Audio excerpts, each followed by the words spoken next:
بسم اللہ الرحمن الرحیم۔ السلام علیکم۔ اگر مرد ایک ایسی عورت سے ہم بستری کرے جو کہ اس کی بیوی نہیں ہے تو یہ زنا کہلاتا ہے۔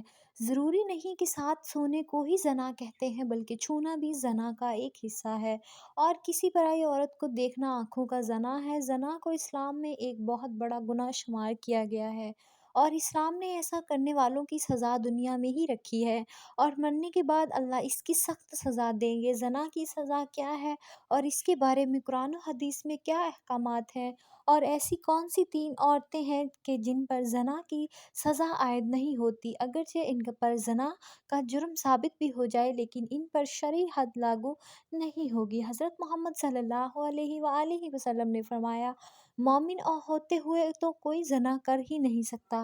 اللہ تعالیٰ قرآن میں فرماتا ہے، اور دیکھو زنا کے قریب بھی نہ جاؤ، یہ بے حیائی اور برا راستہ ہے۔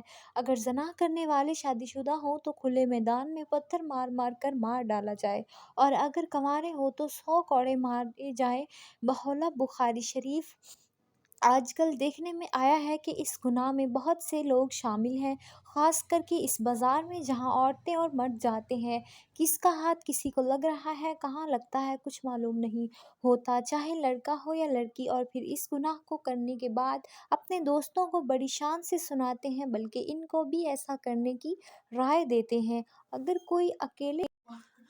کوئی اکیلے لڑکے یا لڑکی کی کوئی غلط کام کرتا ہے تو اس کا گناہ اس کے ماں باپ کو بھی ملتا ہے، کیونکہ انہوں نے ان کی جلدی شادی نہیں کی، جس کی وجہ سے وہ غلط کام کرنے لگے، اور شادی کی عمر ہونے کے بعد بھی ماں باپ ان کی شادی نہ کریں تو اللہ ناراض ہو جاتا ہے، اور ان کے گھر بھی برکت ختم ہو جاتی ہے، اور ان ماں باپ سے قیامت کے دن اللہ حساب مانگے گا۔ ایک جگہ اللہ نے قرآن پاک میں فرمایا کہ پاک دامن لڑکیاں پاک دامن لڑکوں کے لیے ہیں۔ اس کا مطلب یہ ہے کہ اگر آپ اچھے ہیں تو اللہ آپ کو کبھی اچھی بیوی یا شوہر دے گا۔ زنا ایک ایسا عمل ہے جس سے نسیان، ایڈز، کینسر جیسی موذی بیماریاں پھیلتی ہیں۔ زنا سے انسان کا دل مردہ ہو جاتا ہے، جبکہ اکثر دیکھنے میں آیا کہ جب دل مردہ ہو گیا تو پھر اس کے دل سے اسلام کی روشنی ختم ہو جاتی ہے، جس سے وہ ایمان سے خالی ہو جاتا ہے۔ انسان جو بھی غلط کام کرتا ہے اس کی قیمت اس کے بچوں، ماں یا بہن کو اس دنیا میں ہی ادا کرنی پڑتی ہے۔ امام شافعی رحمۃ اللہ علیہ کہتے ہیں کہ زنا ایک قرض ہے، اگر تو ایسا قرض لے گا تو تیرے گھر سے یعنی تیری بہن بیٹی سے وصول کیا جائے گا۔ اس کبیرہ گناہ کی اور بھی سزائیں ہیں، لہٰذا خود بھی اس سے بچیں اور اپنے دوستوں کو بھی بچائیں۔ اگر آپ نے ایسا جنسی قصہ اپنے دوست سہیلی کو سنایا اور اس کے دل میں بھی ایسا کرنے کی بات آ گئی اور اس نے وہ کام کر لیا، اس کا گناہ آپ کو بھی ملے گا، کیونکہ آپ نے ہی اس کو غلط راستہ دکھایا۔ قرآن و حدیث میں ہمیں زنا کی سزا اور اس کے برے ہونے کے بارے میں بتایا گیا ہے۔ اللہ تعالیٰ فرماتے ہیں، زنا کے قریب بھی نہ جاؤ، یہ بے حیائی اور برا راستہ ہے۔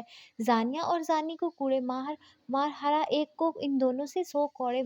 اس طرح نبی کریم صلی اللہ علیہ وسلم نے فرمایا، شادی شدہ مرد اور عورتیں زنا کریں تو دونوں کو سنگار کر دو، یہ اللہ کی طرف سے سزا ہے۔ زانی ایمان حالت میں زنا نہیں کرتا، یعنی جب وہ زنا کرتا ہے تو ایمان اس سے خالی ہو جاتا ہے۔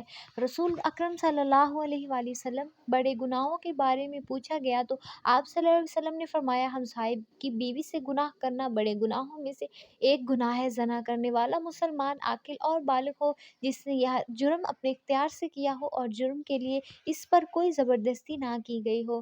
رسول اکرم صلی اللہ علیہ وسلم نے فرمایا، 3 قسم کے لوگوں کا کوئی عمل نہیں لکھا جاتا، یعنی 3 قسم کے لوگ ایسے ہیں جنہوں نے اگر زنا کیا بھی ہو تو ان پر دین اسلام کی روح سے کوئی حد لاگو نہیں ہوتی۔ ایک وہ جو کہ نابالغ جب تک بالغ نہ ہو جائے، وہ شخص جو سویا ہو اور جب تک کہ وہ بیدار نہ ہو جائے، اور تیسرا وہ کہ جس کا دماغی توازن ٹھیک نہ ہو، دیوانہ ہو، مجنون ہو، اور اس پر بھی اس کی کوئی حد لاگو نہیں ہوتی۔ آپ صلی اللہ علیہ وسلم نے فرمایا، میری امت کی بھول چوک اور جس چیز پر وہ مجبور کیے جائیں معاف کر دیا گیا ہے، یعنی اگر آپ سے کوئی بھول چوک ہو گئی ہے اللہ تعالیٰ آپ کو معاف کر دیں گے۔ اللہ حافظ، ملتے ہیں نیکسٹ ویڈیو میں، اپنا خیال رکھیے۔